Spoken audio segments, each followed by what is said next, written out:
Bonjour chers amis, je vous souhaite la bienvenue à cette nouvelle séance organisée par Shub Language Academy en partenariat avec The French House Jaipur pour notre Sunday Speaking Series Dire, dimanche d'idées de rire et d'échange parce que les plus belles idées naissent du dialogue. Et comme vous voyez, le thème d'aujourd'hui s'intitule « Le temps est un miroir, il reflète ce qu'on en fait ». Et pour contextualiser un petit peu notre thème d'aujourd'hui, alors comment gérer son temps aujourd'hui? Nous vivons à une époque où tout est censé nous faciliter la vie. Applications, on va dire même les livraisons express, agenda numérique et partout, nous n'avons jamais eu aussi peu de temps. L'expression ne pas remettre à demain ce que l'on peut faire aujourd'hui est devenue presque ironique, car nous repoussons tout au surlendemain. Gérer son temps aujourd'hui, c'est surtout gérer ses distractions, savoir dire non, et redonner de la valeur à chaque minute. Le vrai luxe moderne n'est plus le confort matériel, mais le temps bien utilisé, celui qu'on consacre à vivre vraiment. Et comme vous voyez, aujourd'hui, on est tous pressés, mais on dit qu'il faut trouver du temps pour soi-même. Et alors, pourquoi est-il essentiel de bien gérer son temps dans la vie quotidienne? Alors, j'aimerais bien commencer avec cette question que j'aimerais bien vous poser. Alors, qu'est-ce que vous en pensez? C'est quoi la gestion du temps et pourquoi cela est devenu quelque chose de très, très important aujourd'hui? Si vous avez quelque chose à dire, allez-y, je passe la parole à vous. Oui, Euh, oui, tout bonjour, à fait. tout le monde. Bonjour, allez-y, on vous écoute. Oui, selon moi, le temps est très important parce qu'il favorise l'apprentissage et aussi on peut développer les compétences et aussi de temps en temps, je pense qu'on l'acquise les expériences aussi, selon moi. Et je pense que le temps est très important parce que le temps qui passe vite, il est une ressource, il est une ressource limitée. Et je pense que euh, l'expression le temps reflète le miroir. Oui, c'est ça, c'est le temps. Oui, je pense que le miroir permet d'ouvrir les perspectives et de voir ce qui se trouve derrière nous. Derrière nous. Sorry, excusez-moi. Je répète, le miroir permet d'ouvrir les perspectives et de voir ce qui se trouve derrière nous. Le temps est important car il est une ressource précieuse, irremplaçable et limitée. Parce que, selon moi, le temps structure notre existence, nous peut permettre de mesurer les changements et de réaliser les projets que nous avons fait, font et aussi que nous avons voulu de faire en l'avenir. Oui. Merci pour votre attention.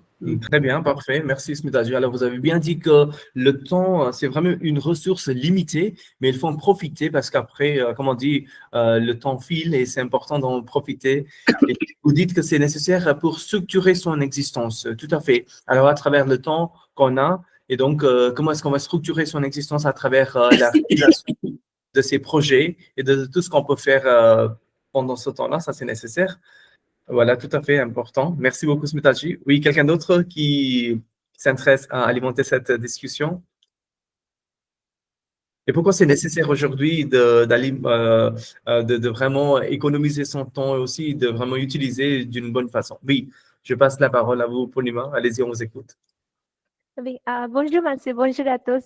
Le sujet d'aujourd'hui, c'est très actuel, c'est-à-dire, il est aussi très inspirant parce que toujours on attend les gens en disant le manque de temps.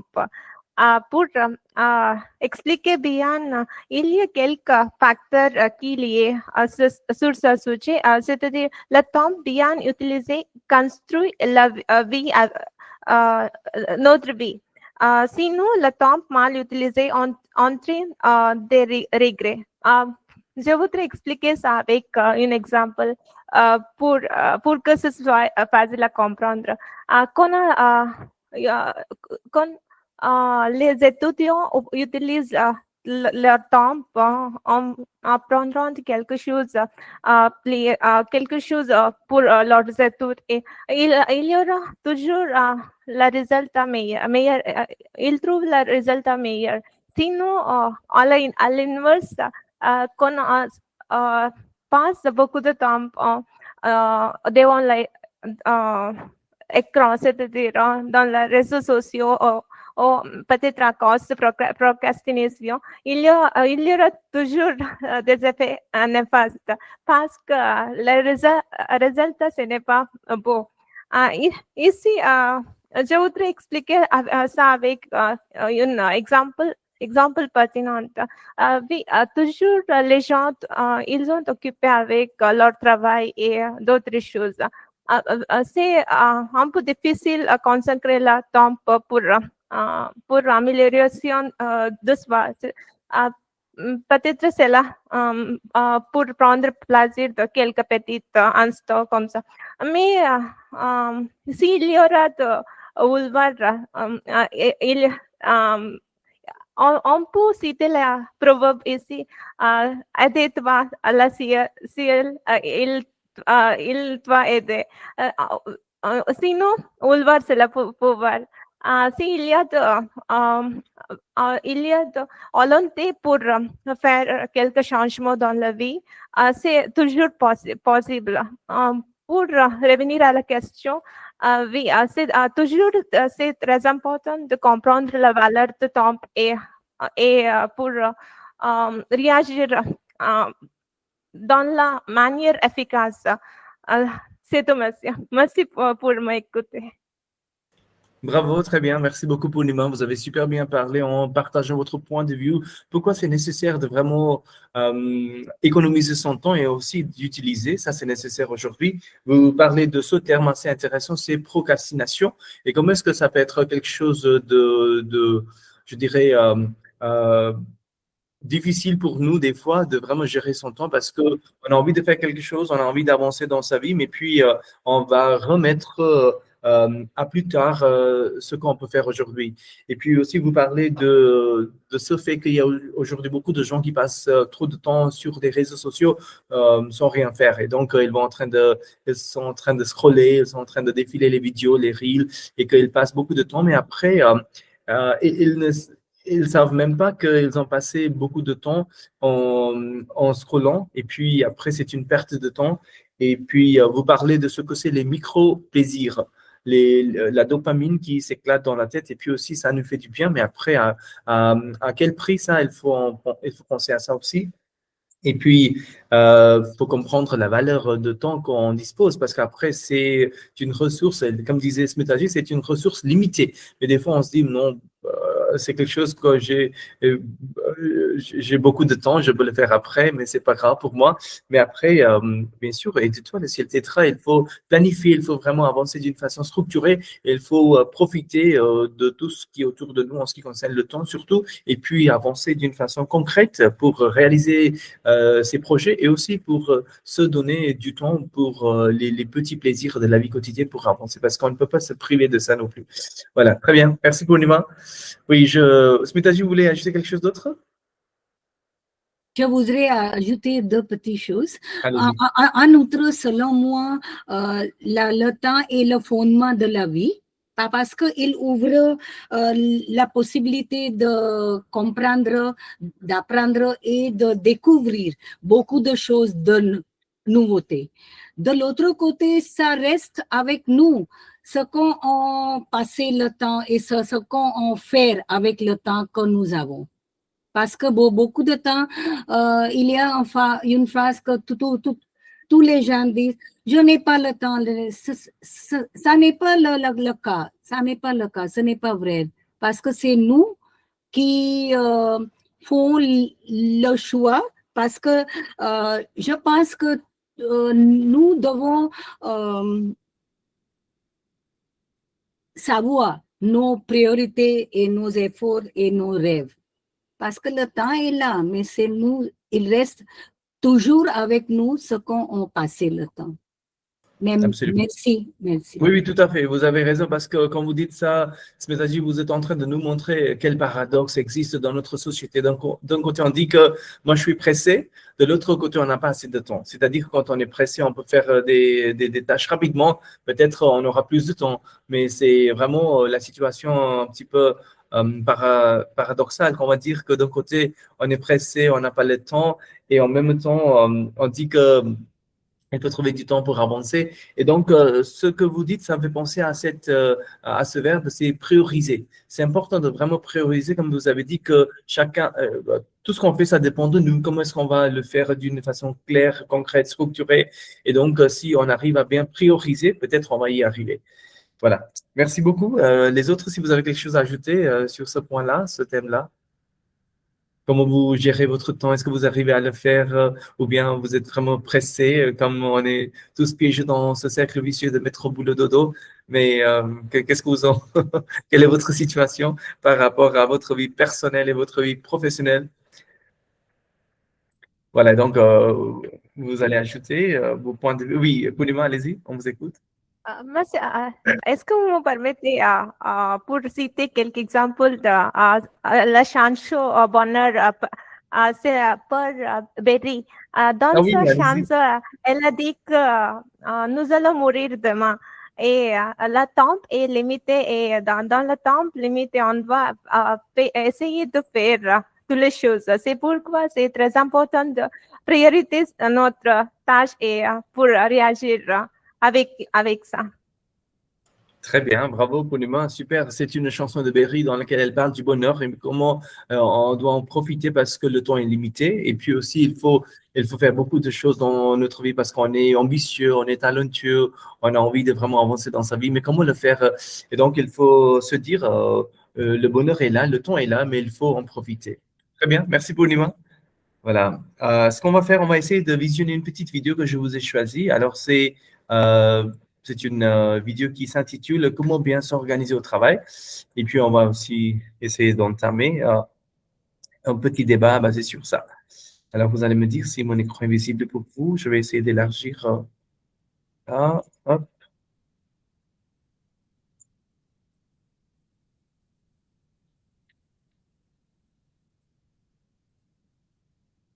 OK, écoutez bien. Vous êtes conférencière, spécialiste des réseaux sociaux, mais c'est pas pour ça qu'on vous a invité aujourd'hui. Vous êtes aussi une grande passionnée de l'organisation. Ouais. Et donc, c'est avec cette casquette que vous êtes venue et vous allez nous expliquer comment mieux nous organiser au travail. C'est important d'être organisé, j'imagine. C'est complètement important. Au début, quand j'ai lancé mon activité, je n'étais pas forcément super organisée. Je faisais comme tout le monde. J'ouvrais mes mails le matin et puis je suivais le cours des mails en fait et j'avançais comme ça. Et assez rapidement, je me suis rendu compte que j'avançais pas du tout sur les projets qui m'intéressaient. Je me sentais frustrée, je me sentais fatiguée, je me sentais stressée aussi parce qu'on se dit « Ah, mais faut que je fasse ça, faut que je fasse ça, faut que je fasse ça ».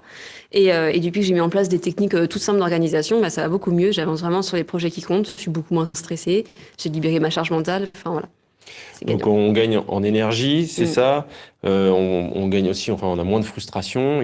Tout ça, ça joue. C'est plus finalement les mails qui décident de la journée qu'on va passer, c'est ça? Mais c'est exactement ça. Les mails, les notifications du téléphone, les appels, les réunions. Donc ça marche surtout aussi quand on travaille pour soi, plus quand on est peut-être auto-entrepreneur ou à son compte. Honnêtement, moi j'ai attendu d'être entrepreneur pour mettre en place tout ce qu'on va dire là, mais en fait en y repensant, je pense qu'on peut vraiment le mettre en place en tant que salarié, tant qu'on se met d'accord avec notre manager sur les projets qui comptent vraiment, mais en soi on peut le faire pour tout, et même pour les projets personnels aussi. Si on a envie de se mettre au sport, si on a envie de plus voyager, d'emménager ailleurs, ça peut être intéressant de mettre en place ce qu'on va expliquer, quoi. Donc là, effectivement, il y a des étapes un peu incontournables. Ouais. Quelles sont-elles, du coup? La première étape, moi, que j'aime faire à peu près tous les ans, une fois par an, souvent en début d'année, mais après on fait comme on veut, c'est de lister en fait tous les objectifs que j'ai envie d'atteindre. Donc c'est le moment un peu sympa où en gros je visualise un peu ma vie rêvée et je me dis ok, qu'est-ce que j'aimerais réaliser dans un an. Je liste tout et ensuite je sélectionne vraiment trois objectifs que je trouve vraiment intéressants à développer cette année. Et cette partie priorisation, elle est hyper importante. C'est un peu les bonnes résolutions du mois de janvier, quoi. C'est un peu les bonnes résolutions, sauf que en fait, je vais plus loin. C'est-à-dire que je vais pas juste lister, me dire ah, j'aimerais bien atteindre ça et m'arrêter là. Je vais en fait faire d'autres étapes justement ensuite, quoi. Donc il y a la vision à avoir et puis il y a la concrétisation des objectifs. Ben, en fait, c'est ça l'idée. L'idée, c'est pas de juste mettre justement des bonnes résolutions, mais en fait, dès que je mets en place un objectif, je vais définir ensuite la liste de tâches que je dois faire pour atteindre cet objectif. Et ça permet aussi d'éviter de regarder la grande montagne, le sommet de la montagne en se disant, bon, il faut que j'aille là-bas, mais je sais pas comment.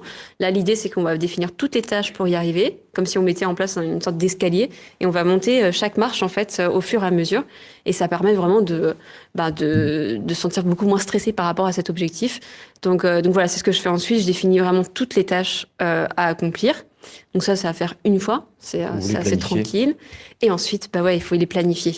Et là, ce que je fais, après chacun son truc, mais moi, ce que je fais, c'est que je vais pas planifier chaque tâche chaque jour, par exemple, parce que ça va me stresser, parce qu'il y a plein d'imprévus, parce que la vie est beaucoup plus compliquée que ça.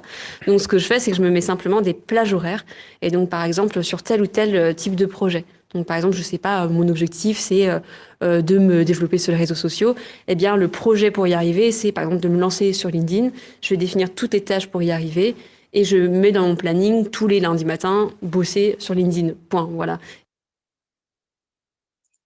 Alors, j'espère que vous comprenez ce qu'elle dit. Alors, elle est en train de nous parler comment est-ce qu'on peut organiser. On peut s'organiser mieux au travail, donc surtout à travers les listes qu'on peut faire de to-do list, les listes à tâches importantes qu'on va réaliser au travail, dans la vie personnelle, et aussi après vraiment concrétiser ces objectifs-là. Et puis aussi la planification, ça c'est nécessaire. Et puis elle nous parle que dès qu'on voit la montagne, il faut aller au sommet. Des fois, c'est vraiment intimidant, c'est difficile parce qu'on ne peut pas y aller directement. Mais il faut aller étape par étape. Il faut faire ses premiers pas vers ce sommet-là. Et comment on va y arriver étape par étape. Et puis, on peut le faire, c'est tout à fait surmontable. Mais quand on regarde la tâche tout entière en une grande partie, ça devient beaucoup plus difficile par rapport à si on va le découper en petits morceaux. C'est quelque chose de faisable et réalisable.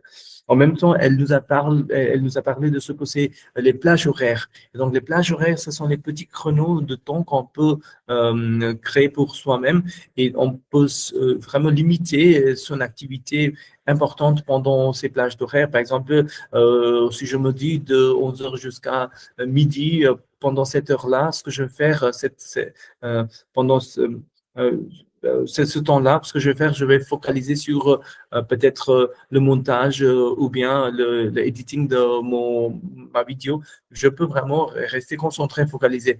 Et donc, comment est-ce que ça nous aide quand on va, donc en anglais on dit time blocking, et donc quand on va vraiment faire ces plages d'horaires, ça va m'aider à rester focalisé. Et donc, je ne vais pas être perturbé par des notifications ou bien des emails que je reçois de temps en temps.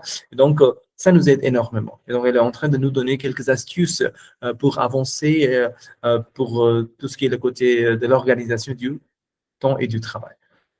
Voilà, on va continuer.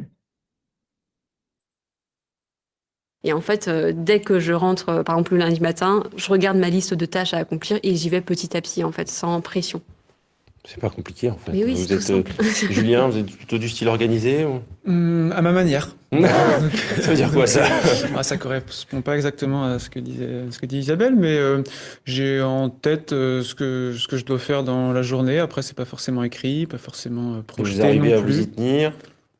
À peu près, ouais. En tout cas, Ouais. j'aime bien m'y tenir. Parfois, peut-être même trop, ce qui fait que je pousse un petit peu trop la chose et que finalement, j'aurais peut-être dû m'arrêter avant. Alors, finalement, vous avez un point commun avec Isabelle, parce qu'effectivement, il faut aller au bout de ses tâches, hein, c'est ça. Hein. Ouais, faut s'instaurer une certaine discipline. Et là, je pense que c'est une question de personnalité aussi. Et moi, c'est vrai que ça m'aide de fixer mes objectifs, de les planifier, parce qu'au moins, je sais que je vais m'y tenir. Ça me rassure aussi beaucoup d'avoir une vision au long terme. Tiffaine, organisé? Oui, par force. Pas le choix. Trop de Non, tâches à accomplir. Trop de tâches à accomplir. Alors, pour prolonger ça, l'idée, c'est aussi d'ouvrir des fenêtres sur des moments qui sont des moments un peu moins remplis pour pouvoir réfléchir, penser, se projeter et puis organiser les tâches suivantes. Alors effectivement, ça en fait partie également de se garder des temps de réflexion dans toute cette organisation. Quelles sont les erreurs fréquentes?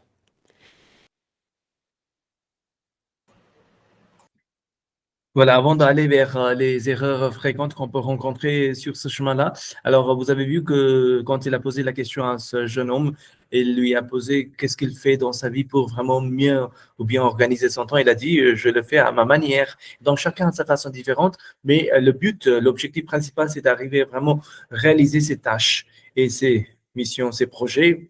Et c'est vraiment une question de discipline et c'est aussi une question de personnalité parce que chacun a sa façon différente. Peut-être il y a des gens qui se disent, moi, je suis lève tôt. Et il y a certaines personnes qui disent, moi, je suis couche tard.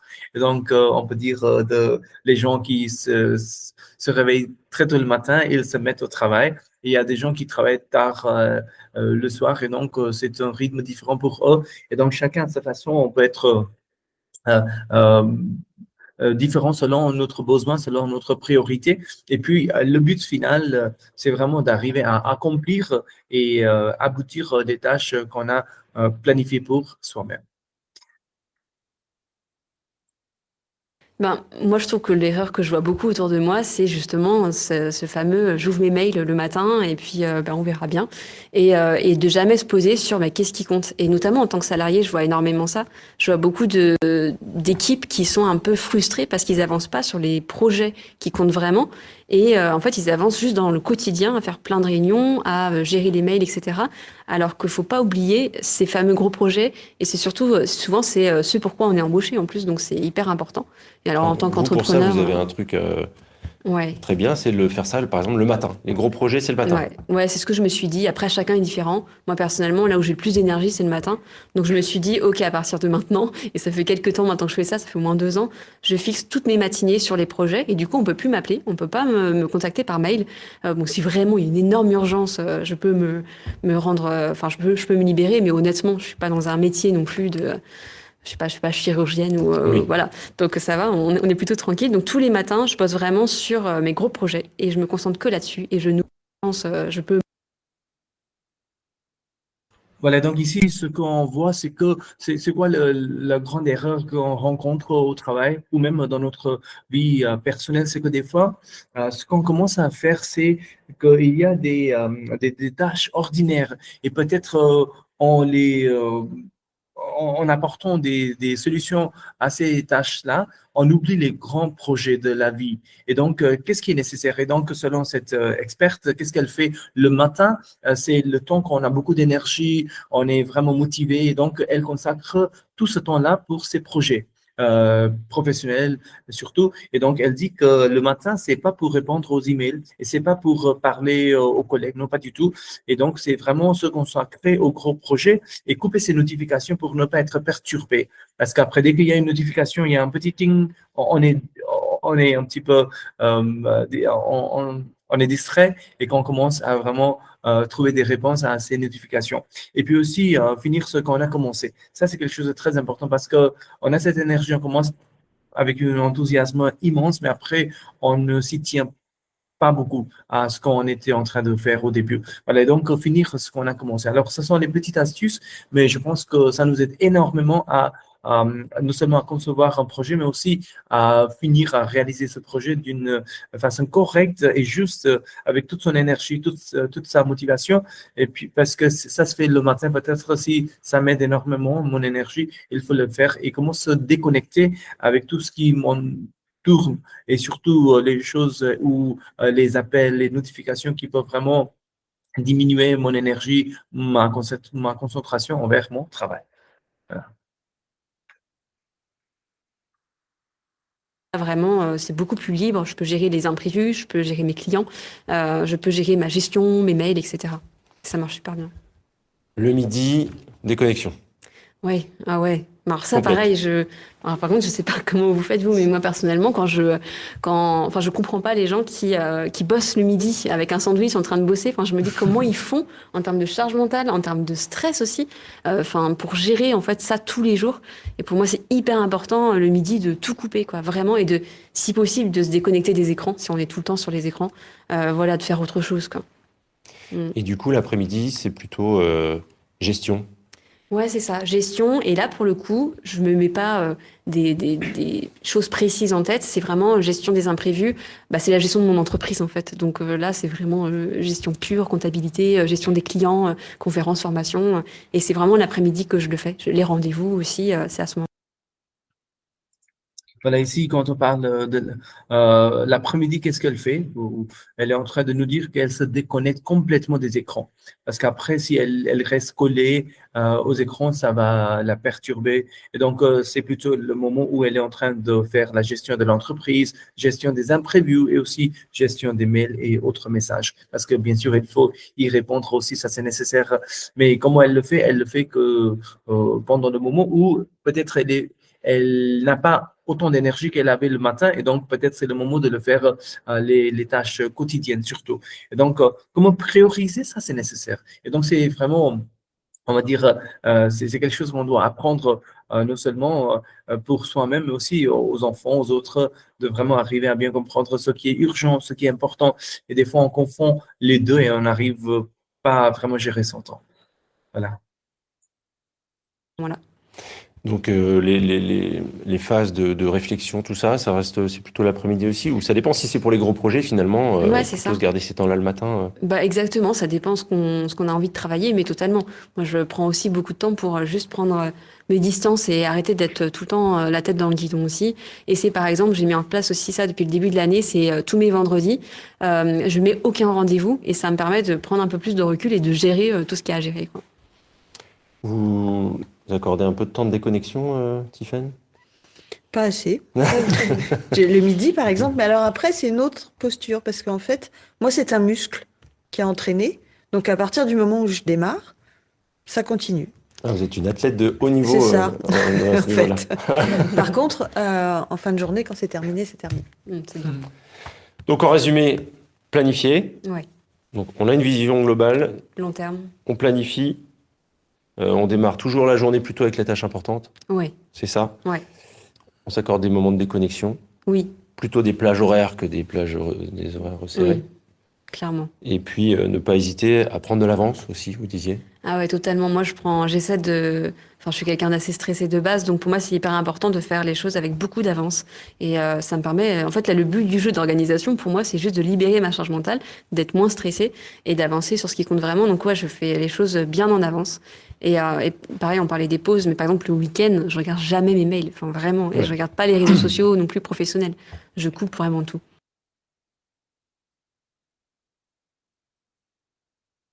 Voilà, donc on a vu qu'il y a aussi cette phase de réflexion. Alors ça, c'est nécessaire parce que quand on travaille d'une façon... attendez, c'est clair. Oui, voilà. Et donc quand on est tout le temps dans son travail, on n'arrive pas à trouver vraiment ces créneaux de réflexion et de se dire, est-ce que c'est bien ce que je fais? Est-ce que je dois le faire d'une autre façon, autrement peut-être? Et donc on ne pense pas à ça. Et donc c'est nécessaire de vraiment prendre, d'avoir ces phases de réflexion et de se dire si c'est bien ou pas. Et, mais c'est compliqué parce qu'après, il faut faire son planning et avancer comme ça. Et donc, pour bien organiser, on a vu ce qui est écrit sur l'écran, vous voyez bien que c'est important de concrétiser ses objectifs, puis planifier, puis aussi toujours démarrer avec la tâche la plus importante le matin ou surtout le moment où on a beaucoup d'énergie. Et puis s'accorder des moments de déconnexion, c'est aussi le moment de réflexion, parce qu'après, on se pose la question s'il y a un changement, s'il y a quelques modifications que je dois apporter. Voilà, donc c'est le moment qu'on peut le faire. Et puis prévoir des plages horaires. Et donc, vous comprenez bien, les plages horaires, ce sont les créneaux des heures qu'on va planifier pour faire une tâche spécifique pendant ce temps-là. Et puis, il faut que ça soit suffisamment large parce que comme ça, on peut vraiment le faire, notre travail d'une façon profonde. Voilà. Est-ce que c'est clair pour vous? Ça va? Vous comprenez? Très bien. Alors, si vous avez quelque chose à dire, est-ce que vous arrivez à gérer votre temps, les autres qui viennent d'arriver? Qu'est-ce que vous en pensez? C'est quoi votre attitude? C'est quoi votre difficulté chez vous? Est-ce que vous arrivez à bien équilibrer votre vie personnelle, professionnelle ou quelque chose que vous voulez partager avec nous? Bien sûr. Vous me permettez.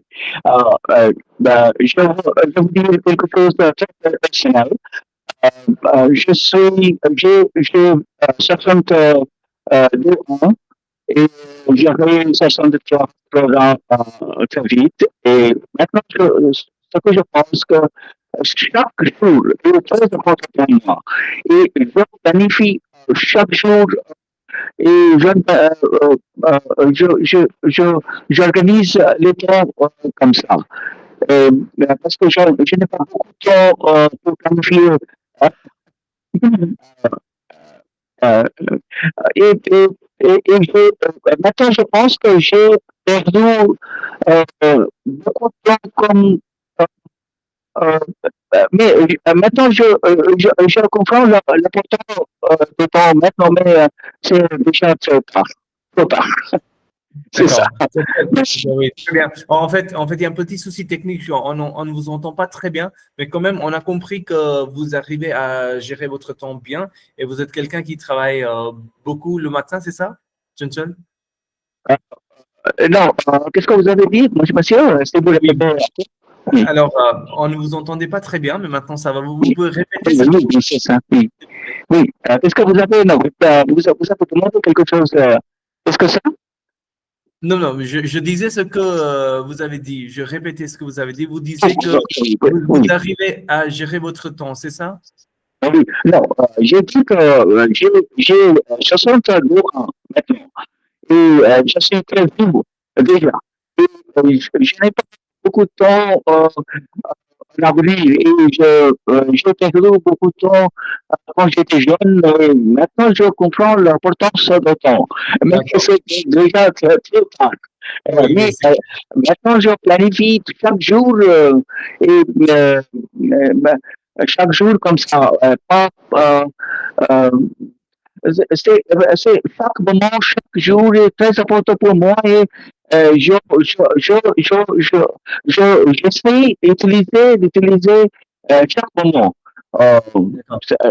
comme ça. Parfait, très bien. C'était clair cette fois-ci. Merci, Chanchal. Alors, vous comprenez l'importance du temps et donc vous planifiez votre temps, vous économisez votre temps et donc ça, c'est nécessaire de le faire. Très bien. Parfait, parfait. Merci, Chanchal. Voilà. Je sais pas, il y a quelqu'un d'autre qui s'intéresse à dire quelque chose? Oui, Reshma, vous voulez dire quelque chose? Ouais, allez-y, Reshma, on vous écoute. Oui, monsieur, j'aime bien ce que vous avez partagé maintenant. Lever tôt le matin, ça nous permet de profiter bien du temps. Je le fais parfois, surtout quand ma mère est allée chez elle, je le fais de nos jours et c'est un miracle en fait. Il y a beaucoup d'efforts que Ok. Pardon, monsieur. Et aussi, ce que je fais, une autre technique, c'est la règle de 5 minutes. C'est-à-dire, si on peut achever une tâche en 5 minutes, on le fait tout de suite. Ça nous donne beaucoup de temps parce que si on fait des tâches ensemble, ça prend beaucoup de temps. Mais si on termine les tâches en 5 minutes, si on le fait tout de suite, c'est bien, on peut bien profiter du temps. Et aussi, quand il y a une tâche importante, quelquefois, je ne sais pas bien le mot, c'est Pomodoro, quelque chose comme ça. C'est-à-dire, on se concentre bien dans une tâche pour 20-25 minutes et après, on prend 5 minutes de pause. Bien sûr, il faut déconnecter aux écrans et aussi on concentre. Si on fait cette technique, c'est vraiment utile pour moi, oui, surtout pour moi. Et il y a d'autres astuces aussi. Si on cherche sur l'Internet, il y a plein d'astuces comme planifier la vie. Et oui, ça aussi, même tout ce que je vais préparer le lendemain, je note dans un cahier. Alors, ça m'aide beaucoup à gérer du temps le matin. Merci. Oui, très bien. Merci beaucoup, Reshma. Alors, vous nous avez parlé de vos techniques, ce que vous faites chez vous. Alors, c'est très bien parce que vous donnez 5 minutes et vous vous dites, alors si c'est quelque chose d'important, je le fais tout de suite, ça prend pas beaucoup de temps et après, on ne va pas le laisser traîner parce qu'après, ça devient compliqué. On va tomber dans cette phase de procrastination et donc ça va être compliqué après de le réaliser. Et donc, 2 minutes, 3 minutes, 4 minutes, voire 5 minutes pour décider s'il faut le faire maintenant ou après. Donc, si c'est urgent, c'est important, ça c'est bien. Et vous avez même parlé de cette technique Pomodoro où on va travailler 25 minutes d'une façon intense et après on se déconnecte pendant 5 minutes et puis on va se remettre encore une fois. Voilà, très bien. Et donc, ça vous aide énormément, Reshma, c'est ça? Oui, monsieur. Oui. Très bien, bravo. Parfait, parfait. Merci, Reshma. Oui, je vois Rizwan. Allez-y, Rizwan, on vous écoute. Oui, bonjour à tous. Merci, monsieur, pour donner cette chance à parler. Donc, ce que je fais pour profiter du temps que j'ai, c'est maintenir mon agenda. Donc, la gestion de l'agenda, c'est très important. Donc, ce que je fais tous les jours, le matin, je note toutes les choses que je vais faire dans mon agenda.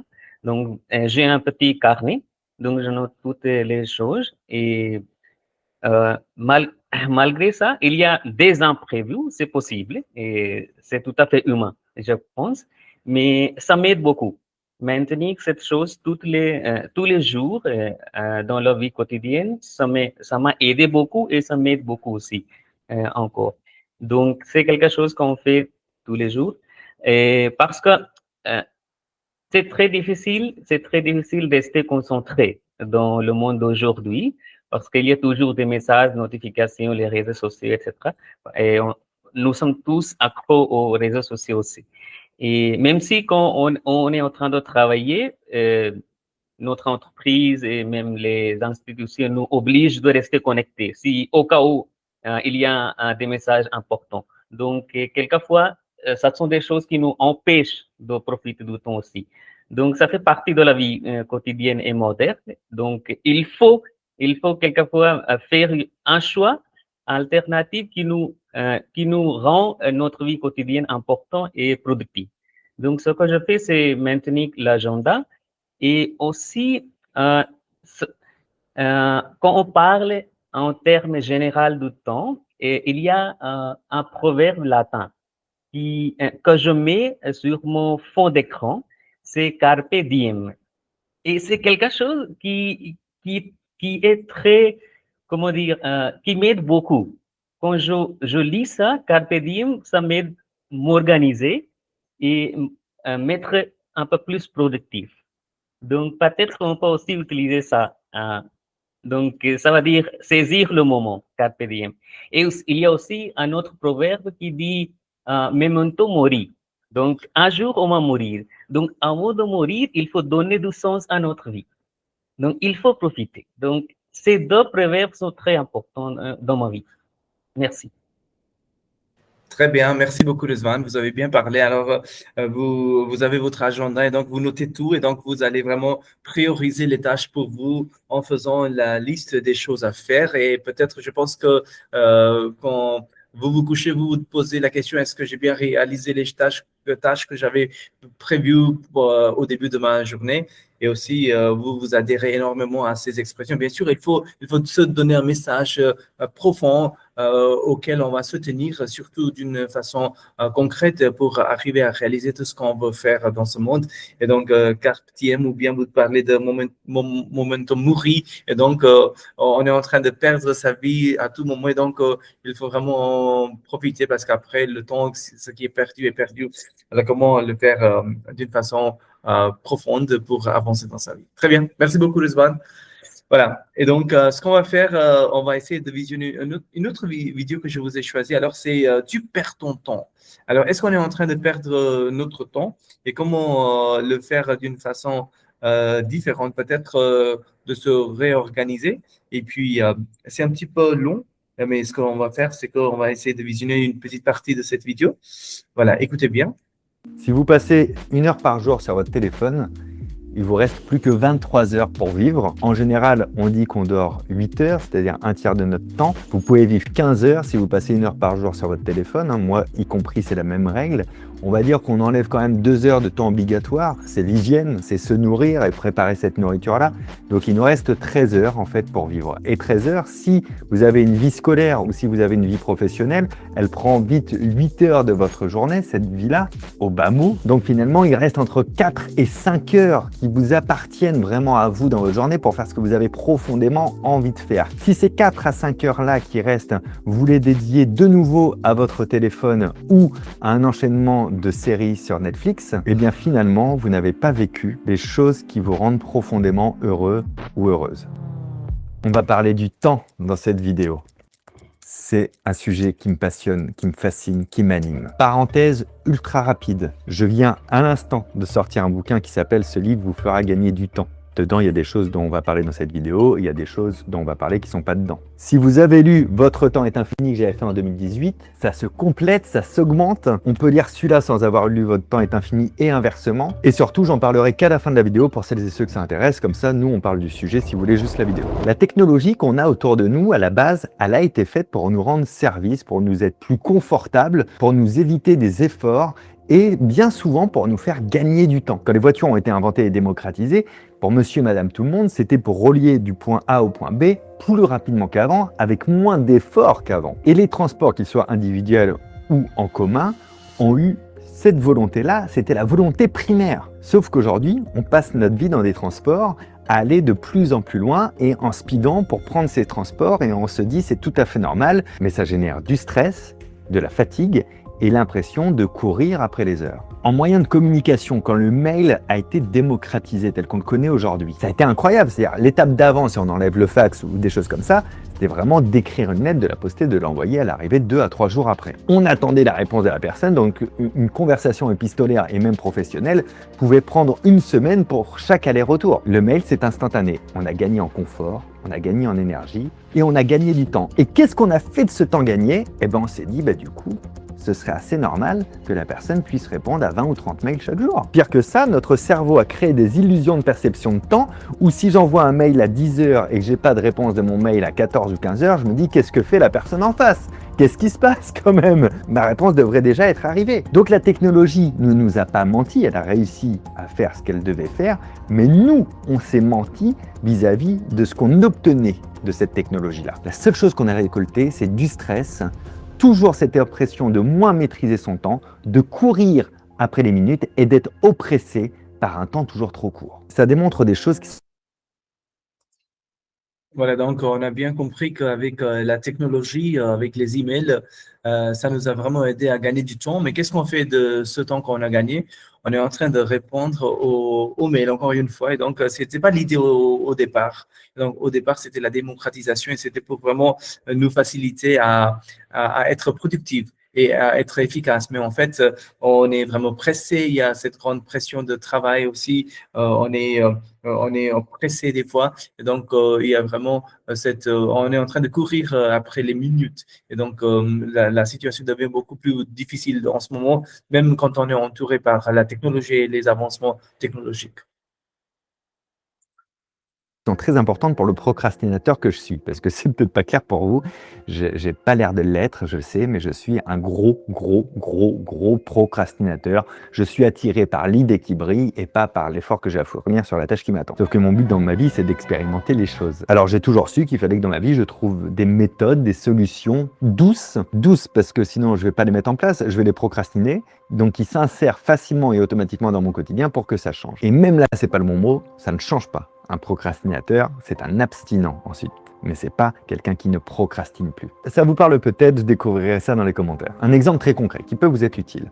J'ai la règle des 120 secondes. Quand j'ai quelque chose à faire qui me tombe et qui est imprévu, je calcule tout de suite si ça me prend plus ou moins de 2 minutes à être fait.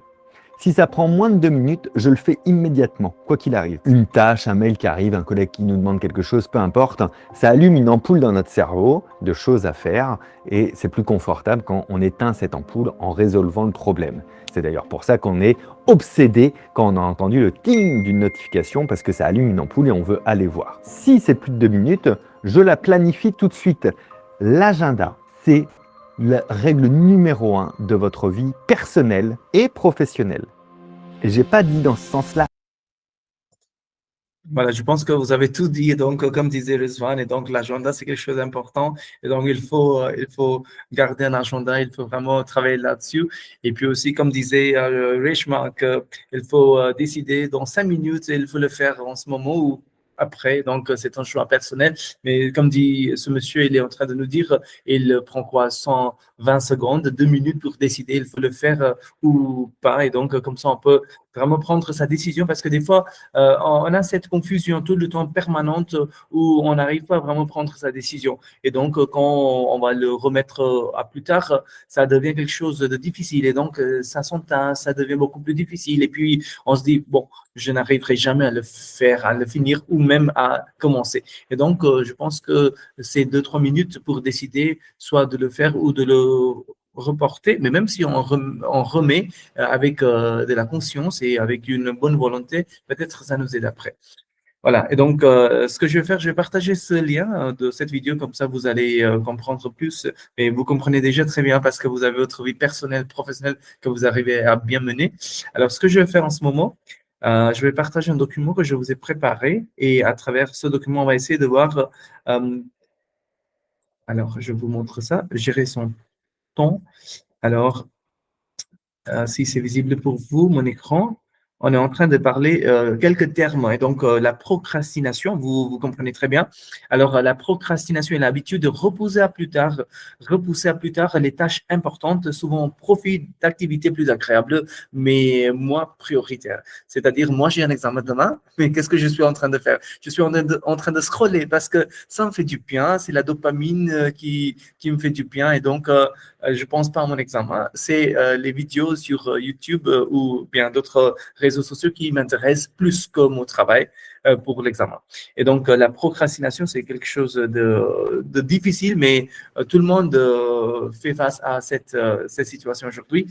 Alors, et donc, ça peut aussi provoquer du stress, réduire la productivité et nuire à la qualité du travail, ce qu'on est en train de faire.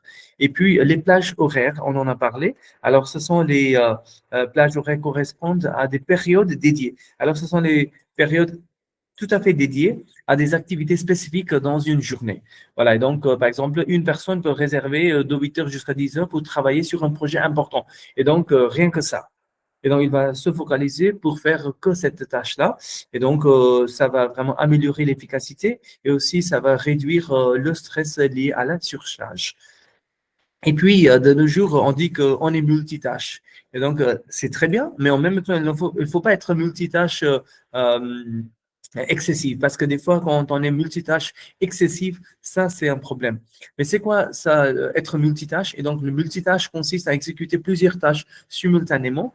Et donc, peut-être un employé qui répond à ses emails tout en participant à une réunion risque de rater des informations importantes. Et donc, comment le faire? Mais des fois, les gens, ils arrivent. Mais ce qu'on peut faire, c'est que quand on est multitâche, on va mettre 2 tâches de niveaux différents en même temps. Par exemple, si je suis en train d'écouter quelque chose, je peux faire une autre tâche peut-être qui ne nécessite pas autant d'attention peut-être. Et donc, il faut vraiment équilibrer les 2 tâches si c'est quelque chose de mécanique ou juste le fait de le faire sans être vraiment présent, ça peut me permettre de le faire en même temps avec une autre activité qui est beaucoup plus importante. Et donc, ça va vraiment m'aider pour gérer mon temps. Et donc aussi, je peux être là pour faire ces tâches-là. Et donc, aujourd'hui, on demande aux gens d'être multitâches. Et donc, d'un côté, c'est positif, de l'autre côté, c'est négatif aussi, mais il faut vraiment équilibrer selon ses compétences. Et puis, nous voyons ce que cela veut dire la charge mentale. Alors, qu'est-ce que cela veut dire la charge mentale? Et donc, charge mentale désigne l'accumulation invisible de responsabilités qu'on garde en tête, incluant l'organisation quotidienne, les tâches familiales et professionnelles. Et donc, c'est une charge mentale hyper difficile des fois parce que, par exemple, une mère qui doit penser au rendez-vous scolaire, au travail, aux courses, subit une charge mentale. C'est-à-dire, il y a une pression mentale. On ne voit pas ça, Mais bien sûr, ça existe. Et donc, peut-être avec le stress ou avec la dépression, avec la pression, ça va vraiment nous impacter d'une façon négative au niveau physique et au niveau mental aussi.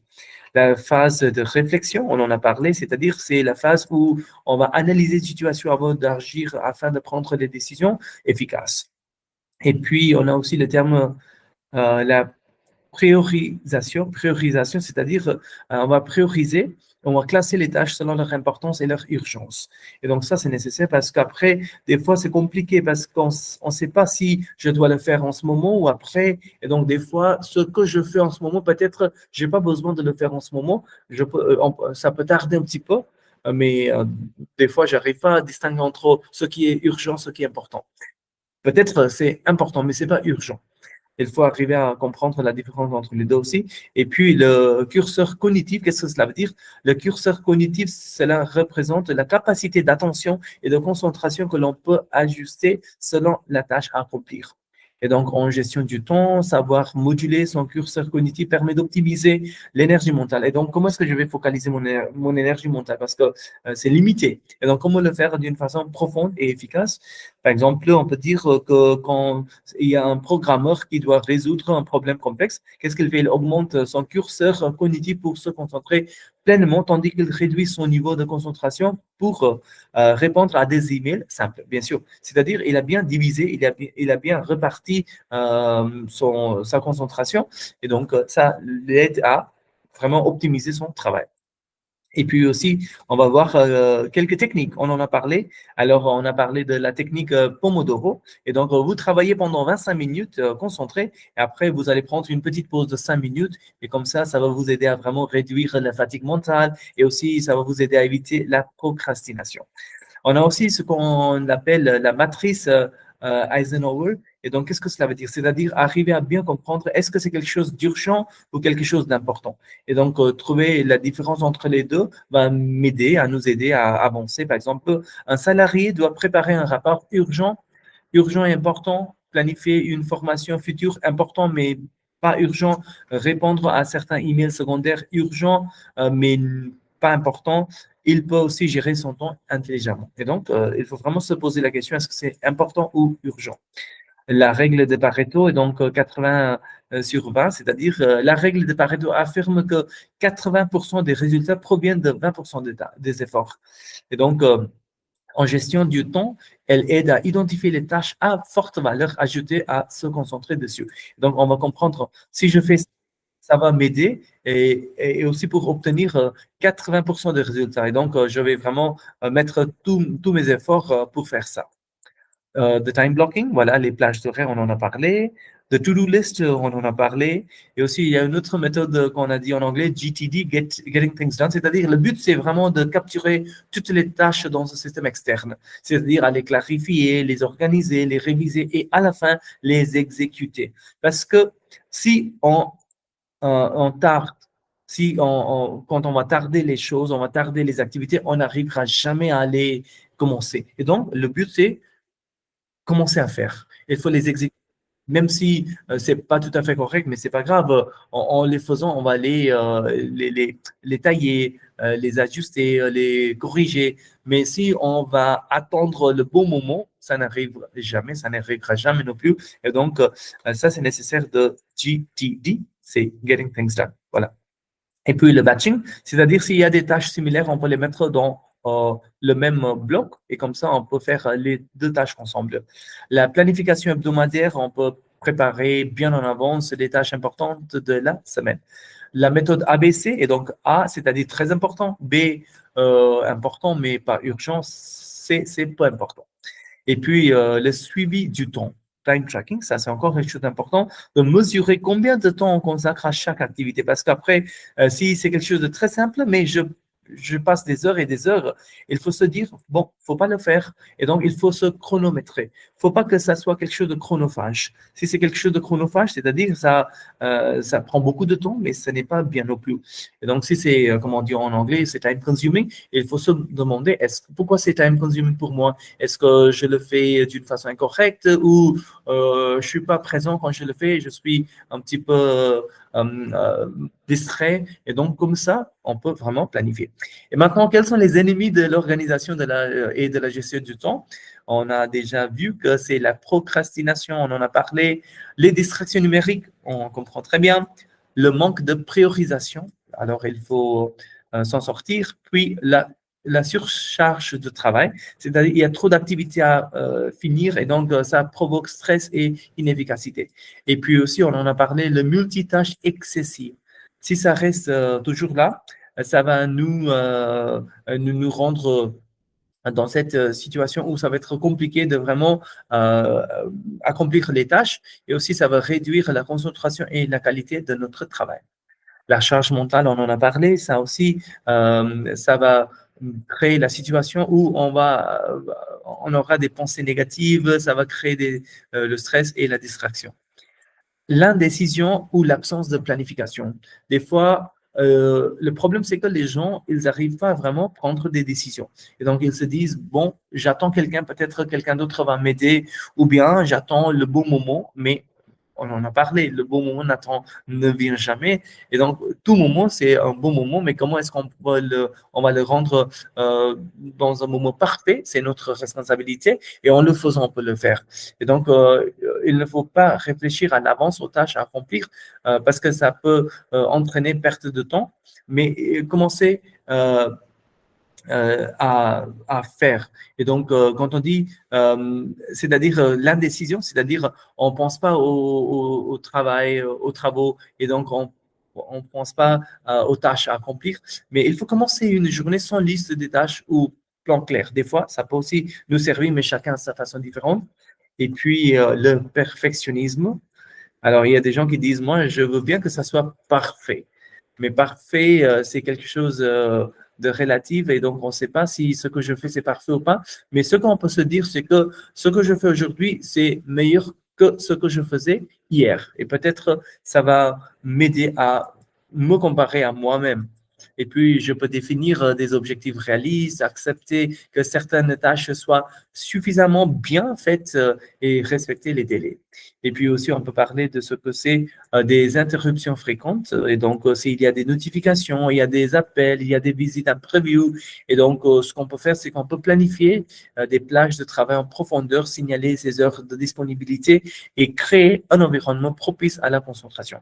Et bien sûr, on en a parlé, le manque de suivi et de retour sur le temps utilisé. Et donc, garder son agenda pour se dire, moi, j'ai mis 3 heures pour le faire. Est-ce que c'était juste? Si ce n'était pas juste, il faut refaire d'une autre façon, peut-être la prochaine fois. Et pour terminer, je vous ai préparé une liste, comme d'habitude, des expressions françaises liées au temps. Alors, il ne faut jamais remettre à demain ce qu'on peut faire aujourd'hui. Et donc, c'est pour ne pas procrastiner, pour accomplir les tâches immédiatement. Au lieu d'attendre lundi pour finir son devoir, Léa s'y met ce soir. Rien ne sert de courir, il faut partir à point. Il vaut mieux bien se préparer que se précipiter. Voilà. Avant un marathon, il est préférable de s'entraîner régulièrement que de courir intensément la veille. Voilà, donc ça ne sert à rien. Le temps, c'est de l'argent. Ça, c'est clair, on comprend ça très bien. Le temps perdu représente une perte de ressources. Et donc, en retard pour une réunion, Pierre sait qu'il perd du temps et des opportunités. Dès le début, je pense qu'on a compris cette expression. L'avenir appartient à ceux qui se lèvent tôt. Et donc ici, ce n'est pas au niveau d'horaire, bien sûr, ça c'est important de se réveiller, de se lever tôt, mais aussi être celui ou celle qui va faire ses premiers pas. Comme on dit, c'est the first mover's advantage. Et donc, si on est dans cette catégorie-là, on va même comprendre quels sont les aspects négatifs ou difficiles qu'on rencontre. Et donc, peut-être si je peux les résoudre, je peux le faire à temps. Sinon, ça va être trop tard. Et donc, ça, c'est nécessaire parce que l'avenir appartient à ceux qui se lèvent tôt. Et puis, il n'y a pas de temps à perdre. Il faut agir immédiatement.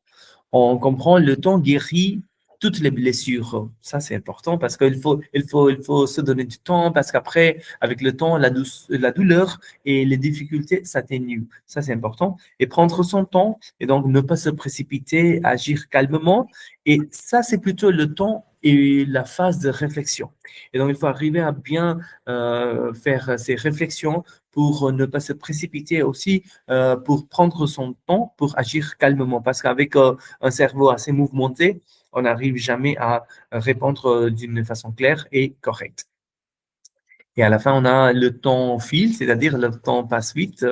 Alors, il faut agir à un bon moment. C'est une question de temps, c'est-à-dire ça dépend de temps. Je ne peux pas dire comment ça va se dérouler, mais c'est une question de temps. À temps perdu, c'est-à-dire pendant les moments libres sans urgence, gagner du temps, perdre son temps, faire contre le temps, ce sont les expressions liées au temps. À temps plein, à temps partiel aussi, il faut battre le fer tant qu'il est chaud. On a compris cette expression, il faut agir au bon moment sans attendre. Tout vient à point acquis, c'est attendre. Mais aujourd'hui, on voit que les gens sont impatients et donc on n'a pas cet aspect-là chez nous de vraiment attendre. Et donc, la patience finit par apporter des résultats. Par exemple, après des mois de recherche, Marc a en fait trouvé un emploi. Tout vient à point acquis, c'est attendre. Et ne pas perdre une minute, il faut utiliser son temps efficacement et ne pas procrastiner. Et puis aussi, on a le temps presse. Et il reste très peu de temps pour accomplir une tâche. Et pour terminer, on va dire faire quelque chose dans les temps, c'est-à-dire réaliser une tâche avant la date limite, parce que des fois, c'est à la fin quand on est en train de faire certaines tâches, à les accomplir et on est vraiment pressé à ce moment-là. Pour terminer, le temps est un maître sévère. Ça, c'est quelque chose de vraiment profond parce qu'on dit que le temps impose des limites et des contraintes qu'il faut respecter. Mais bien sûr, quand on fait son planning, sa planification, tout peut s'effectuer facilement. Et donc, dans la vie professionnelle, il faut respecter les deadlines, les derniers délais, et le temps est un maître sévère. Voilà, c'est ça que j'avais à vous dire. Et bien sûr, avec votre participation, on a bien parlé sur ce thème-là. Et donc, à la fin, je peux dire qu'il faut profiter de son temps et il faut faire d'une sorte que ça soit positif, non seulement pour nous-mêmes, mais aussi pour les autres qui sont autour de nous. Voilà, merci beaucoup, merci d'être venu et c'est la période de fête. Je vous souhaite bonne fête de Diwali, prenez soin de vous, pour vous et pour vos proches, pour votre famille et vous avez pu venir assister à cette séance à ce jour-là. Merci beaucoup, ça me touche profondément et je vous souhaite bon courage et bonne continuation. Merci beaucoup, bonne journée. Au revoir, bonne soirée. Merci. Merci, monsieur. Merci, au Très revoir. enrichissant. Oui, session très enrichissante. Merci beaucoup, au revoir.